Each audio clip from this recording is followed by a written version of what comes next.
the realization of prosperity.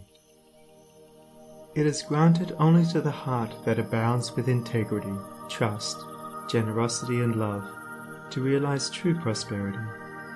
The heart that is not possessed of these qualities cannot know prosperity, for prosperity, like happiness, is not an outward possession, but an inward realization. The greedy man may become a millionaire, but he will always be wretched, and mean, and poor, and will even consider himself outwardly poor, so long as there is a man in the world who is richer than himself, whilst the upright, the open-handed and loving will realize a full and rich prosperity, even though their outward possessions may be small. He is poor who is dissatisfied, he is rich who is contented with what he has, and he is richer who is generous with what he has. When we contemplate the fact that the universe is abounding in all good things, material as well as spiritual, and compare it with man's blind eagerness to secure a few gold coins or a few acres of dirt, it is then that we realize how dark and ignorant selfishness is. It is then that we know that self-seeking is self-destruction. Nature gives all, without reservation, and loses nothing. Man, grasping all, loses everything. If you would realize true prosperity, do not settle down, as many have done, into the belief that if you do right, everything will go wrong. Do not allow the word competition to shake your faith in the supremacy of righteousness. I care not what men may say about the laws of competition, for do I not know the unchangeable law, which shall one day put them all to rout, and which puts them to rout even now in the heart and life of the righteous man?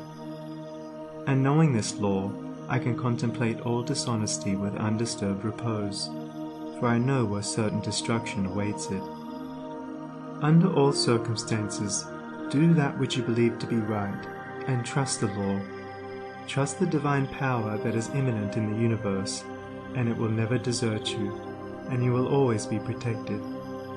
By such a trust all your losses will be converted into gains, and all curses which threaten will be transmuted into blessings.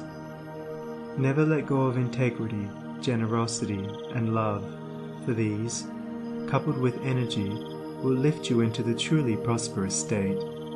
Do not believe the world when it tells you that you must attend to number one first, and to others afterwards.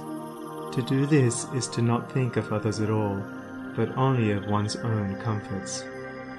To those who practice this, the day will come when they will be deserted by all, and when they cry out in their loneliness and anguish, there will be no one to hear and help them. To consider oneself before all others is to cramp and warp and hinder every noble and divine impulse. Let your soul expand.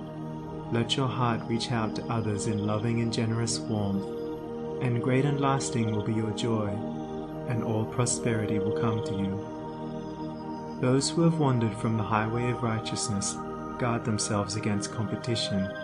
Those who always pursue the right need not to trouble about such defense. This is no empty statement.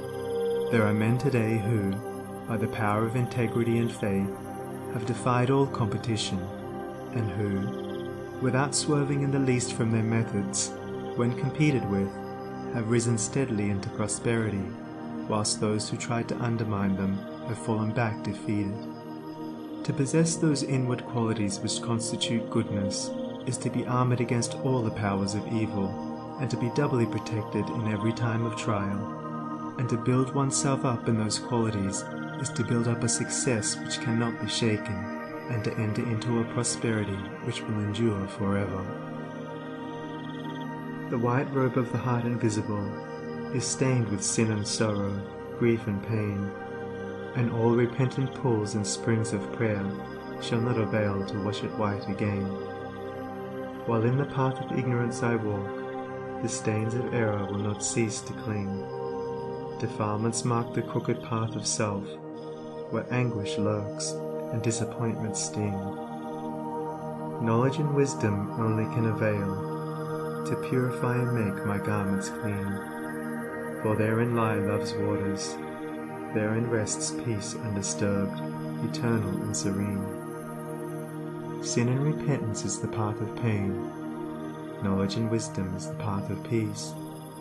By the near way of practice I will find where bliss begins, and how pains and sorrows cease. Self shall depart, and truth shall take its place. The changeless one, the indivisible, shall take up his abode in me, and cleanse the white robe of the heart invisible.